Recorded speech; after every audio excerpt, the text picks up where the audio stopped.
18वीं लोकसभा के संचालन के लिए स्पीकर का चुनाव होना अब तय हो गया है।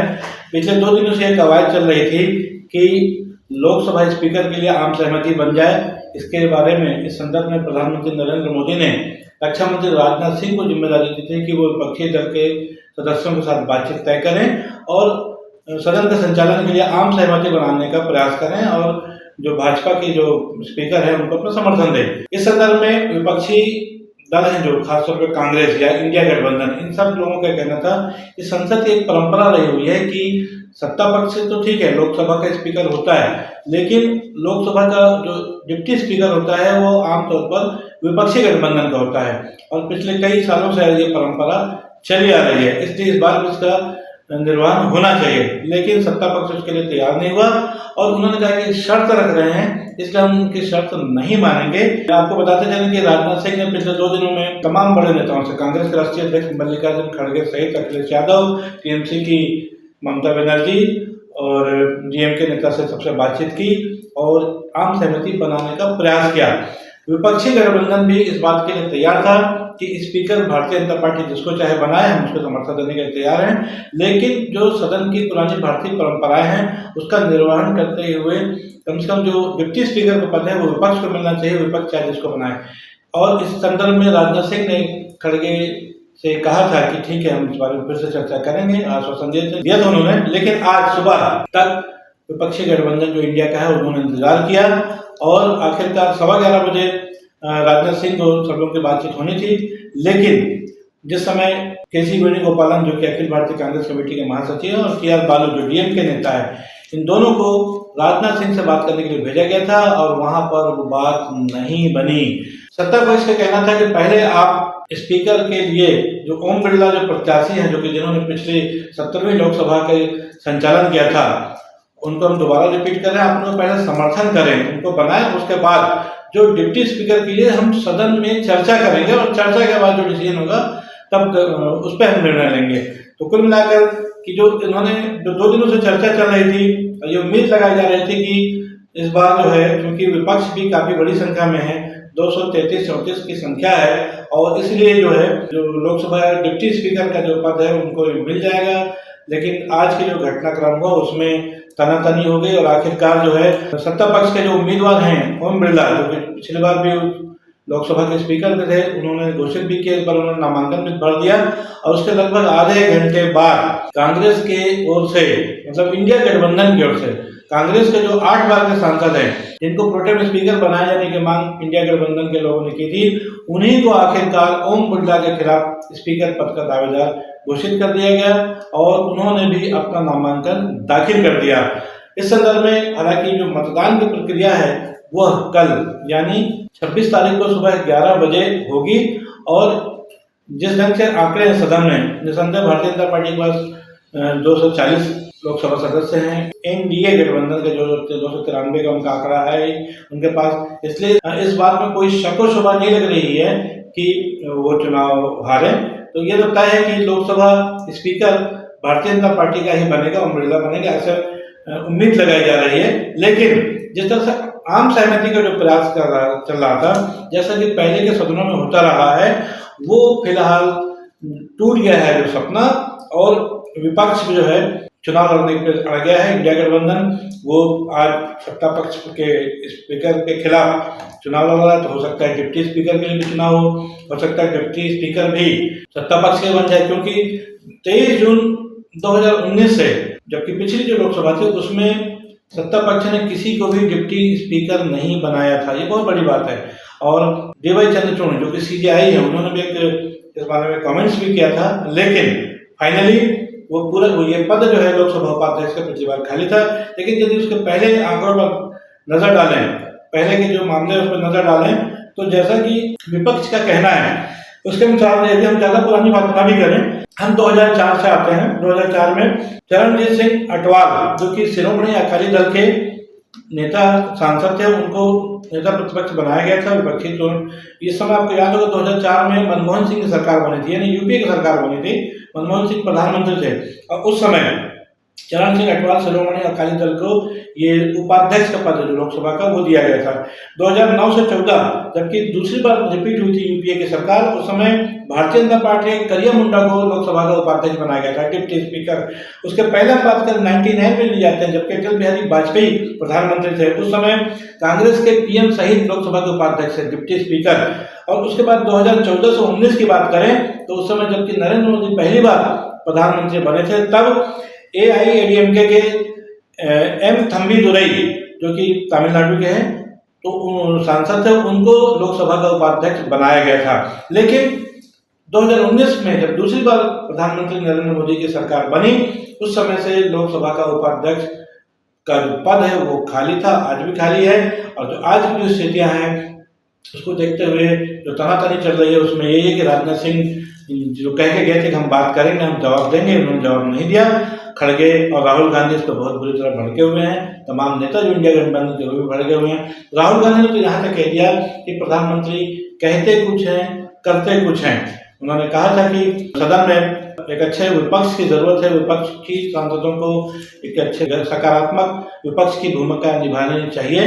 लेकिन जिस तरह से जो पुरानी परंपराएं हैं कि लोकसभा उपाध्यक्ष पद हमेशा विपक्षी दलों को में से किसी को दिया जाता है, उसके लिए जिस ढंग से अभी सत्ता पक्ष के लोगों ने उसके वादा खिलाफी की है, हाँ कहने के बाद उन्होंने स्पष्ट नहीं किया और उनको झुलाते रहे 2 दिन से। मतलब ये कहा था कि चर्चा के बाद बताएंगे, हम फोन करेंगे। एक तरफ राजनाथ सिंह का कहना है कि हमने 3 बार खड़गे जो कि कांग्रेस के राष्ट्रीय अध्यक्ष मल्लिकार्जुन खड़गे, उनसे फोन लगा इस बारे में चर्चा करने के लिए।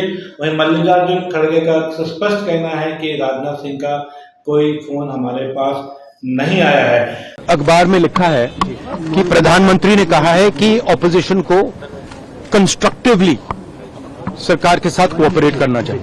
ऑपोजिशन ने क्लियरली कहा है, राजनाथ सिंह जी का खारगे जी को फोन आया, राजनाथ सिंह जी ने खारगे जी से कहा देखिए आप हमारे स्पीकर को सपोर्ट कीजिए।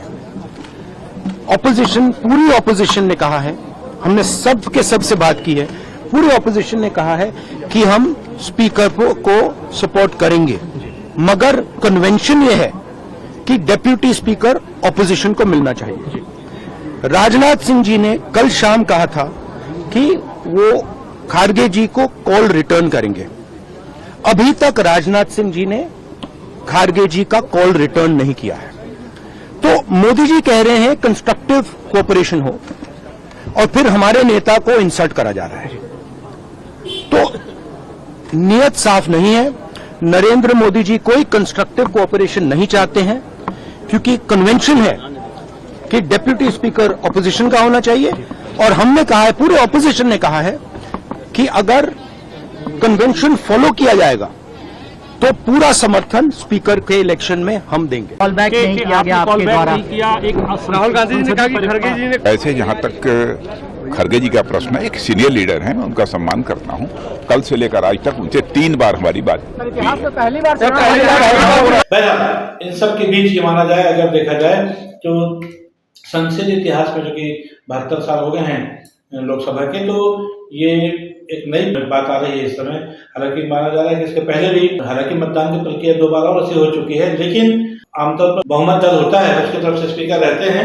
और जब भी ऐसी स्थितियां रही बहुमत की तो उसमें 2 बार ऐसा भी हुआ है कि उसमें चुनाव पहले भी हो चुका है। बहरहाल इस बार अभी तो फिलहाल कल लोकसभा स्पीकर का चुनाव होना तय हो गया है और ये देखना है कि कल जब लोकसभा का स्पीकर का चुनाव होगा, हालांकि आंकड़े सीधे सीधे सत्ता पक्ष के साथ में है। बात यह है कि अगर आम सहमति से स्पीकर बनते तो सदन में चलाने में उनको ज्यादा आसानी होती। बहरहाल ये बहुत बड़ी बात है कि एक बार फिर चुनाव हो रहा है स्पीकर के लिए। और देखना है कि चुनाव में, हालांकि दिख तो रहा है कि स्पीकर सत्ता पक्ष का ही बनेगा, लेकिन फिर भी जो विवाद की स्थितियां जो कहा जाए जो नहीं होनी चाहिए थी, वो लोकसभा जो 18वीं चल रही है उसके पहले दिन से विवाद शुरू हुआ। कल संविधान के प्रति लेकर के विपक्षी सांसदों ने जिस तरह सदन में प्रदर्शन किया और जिस तरह संविधान बचाने की बात की, उन्होंने प्रोटेम स्पीकर नियुक्त किए जाने की विरोध जताया, क्योंकि आमतौर पर संविधान की भी परंपरा है कि जो मोस्ट सीनियर लोकसभा का सांसद होता है उसको प्रोटेम स्पीकर बनाया जाता है, चाहे वो किसी पार्टी का हो। लेकिन उसका भी कल सत्ता पक्ष मतलब एनडीए ने या भाजपा ने उसकी खिलाफत की। तो देखा जाए तो उन्होंने 7 बार के सांसद भृतहरि मेहताब को स्पीकर बनाया था, प्रोटेम स्पीकर, और तब से विवाद चल रहा है। कल पहला दिन था और आज दूसरे दिन जो है स्पीकर को लेकर फिर विवाद हुआ है और नौबत चुनाव तक आ चुकी है। यहाँ सबसे महत्वपूर्ण बात यह है कि 2014 और 2019 में भारतीय जनता पार्टी के पास स्पष्ट बहुमत था। आपको याद होगा कि 2014 के चुनाव में लोकसभा में भारतीय जनता पार्टी को 272, जबकि बहुमत की आंकड़ा है उसमें 282 सीटें मिली थी, स्पष्ट बहुमत था। और हालांकि उसके साथ एनडीए घटक दलों के अन्य लोग भी थे, लेकिन तब उनकी उसकी जरूरत नहीं थी। अपने अकेले दम पर 282 सीटों के साथ बीजेपी सक्षम थी और उन्होंने अपने हिसाब से 5 साल संचालन किया। लेकिन उस समय डिप्टी स्पीकर जो है बनाया गया था AIADMK को, लेकिन 2019 में यह आंकड़ा और बढ़ा 303 पहुंच गया। भारतीय जनता पार्टी इकलौती पार्टी जो सबसे बड़े दल के रूप में 303 सीटें उस बात थी और उन्होंने 2019 में कोई डिप्टी स्पीकर नहीं बनाया। हमारे कहने के इस बार 240 सीटों के साथ बैसाखी के सहारे जो सरकार जैसा कहा जा रहा है, हम भी कह रहे हैं निसंदेह जब भी गठबंधन की सरकारें बनी हो तो उनको बैसाखी की सरकार ही कहा जाता है। चाहे इसके पहले मनमोहन सिंह ने भी बनाई है जो कि कांग्रेस के प्रधानमंत्री थे, उसके पहले 1991 में PV नरसिम्हा राव की थी, तब भी वो बैसाखी की सरकार थी।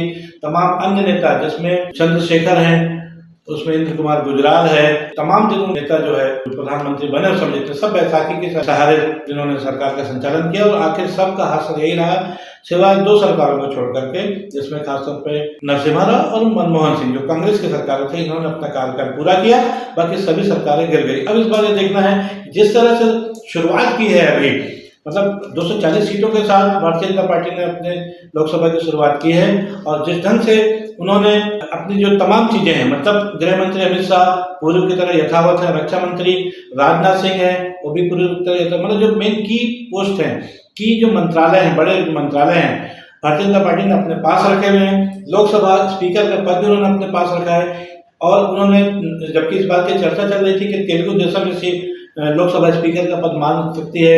एनडीए की तरफ से जो जेडीयू के हैं नीतीश कुमार की पार्टी, वो भी चाहती थी कि उसको बड़ा कोई पद मिले, लेकिन दोनों नेताओं ने अभी तक बगावत तो नहीं की है। लेकिन ऐसा लगता है कि जिस तरह से भारतीय जनता पार्टी मंत्रालय को लेकर उन्होंने अपने सारे मंत्रालय अपने पास बड़े रखे हैं। लोकसभा अब स्पीकर की बात है, उसमें भी वो अपना भारतीय जनता पार्टी के स्पीकर बन रहा है, ओम बिरला भी रिपीट हो रहे हैं। ऐसे समय में लगता है कि आने वाले समय में टीडीपी और जेडीयू नीतीश कुमार जो कि एनडीए के बड़े घटक दल हैं, जिन पर सरकार का एक बहुत बड़ा दारोमदार है, किसी बात पर नाराजगी हो सकती है। क्योंकि अभी पिछले 2019 में देखा जाए, 14 और 19 में जो स्पष्ट बहुमत था, तो उन्होंने राम मंदिर का मुद्दा हो, चाहे धारा 370 हटाने का हो, 3 तलाक का हो, बहुत आसानी से सबको सारे बिल पास कर दिए थे। हालांकि आखिरी में 2019-23 का जो चुनाव था, इसमें महिला आरक्षण का बिल भी पास हो गया, उसमें स्पष्ट उनका बहुमत था। लेकिन ये जो चुनाव, ये जो टीम है इस बार की एनडीए की, ये बैसाखियों के सहारे है और इस बार भी 3-4 बड़े मुद्दे हैं, जिसमें एनआरसी का मुद्दा है, वो बिल उसको पास कराना है भारतीय जनता पार्टी को। यूसीसी का मुद्दा है, यूनिवर्सल सिविल कोड, तो कॉमन सिविल कोड, ये भी एक माइनर मैटर है। 1 नेशन 1 इलेक्शन, ये भी एक बहुत बड़ा मुद्दा है, जो कि इस 18वीं लोकसभा में एक बहस का मुद्दा होने, इसको ये 3 बिल आने वाले हैं। और यदि इस सब चीजों में उनको बीजेपी पास क्योंकि स्पष्ट बहुमत नहीं है, इसलिए एनडीए के जो घटक दल हैं, जिसमें तेलुगु देशम पार्टी और जेडीयू नीतीश कुमार की पार्टी, ये बहुत अहम रोल निभाने वाली है। इनकी सहमति जरूर होगी। और यदि जिस हठ धर्मिता के साथ अभी तक पिछले हफ्ते भर में भाजपा के सरकार ने अभी हठ धर्मिता दिखाई है, यदि आने वाले दिनों में इन मुद्दों पे या अन्य किसी मुद्दों पर इसी तरह वो हठ धर्मिता दिखाती है, तो निसंदेह टीडीपी चंद्रबाबू नायडू और जेडीयू नीतीश कुमार किसी भी समय अपना असली रंग दिखा सकते हैं, जिसके लिए दोनों मशहूर हैं। क्योंकि इसके पहले भी एनडीए गठबंधन में रहते हुए तेलुगु देशम पार्टी असहमत होते हुए एनडीए के गठबंधन तोड़ चुकी है। और नीतीश कुमार तो वैसे ही पलटू राम के नाम से विख्यात हैं और कितनी बार पलटी मार चुके हैं। और किसी ऐसे मुद्दे पर, चाहे वह एनआरसी हो, यूसीसी हो, 1 नेशन 1 इलेक्शन हो या अन्य कोई बिल हो, किसी इस पे अगर वो इनका महत्व नहीं मानेगी, जेडीयू और टीडीपी की राय नहीं मानेगी, तो आने वाले समय में निसंदेह भारतीय जनता पार्टी के लिए सरकार चलाना मुश्किल हो जाएगा। और ये तब महत्वपूर्ण बात होगी कि ये बैसाखी की सरकार जिसको प्रधानमंत्री नरेंद्र मोदी चला रहे हैं, कि क्या पूरे 5 साल चला पाएंगे। आज के लिए बस इतना ही दोस्तों। मैं वीडियो निजामी और आप देख रहे हैं न्यूज़ 20। हमारी ये खबर, हमारा ये विश्लेषण आपको कैसा लगा, इस पर अपनी राय अवश्य दीजिएगा। हमारी खबर को लाइक करें, हमारे चैनल को सब्सक्राइब करें। कल फिर मिलेंगे किसी नई खबर के साथ, तब तक के लिए दीजिए इजाजत। जय हिंद, जय भारत, जय छत्तीसगढ़।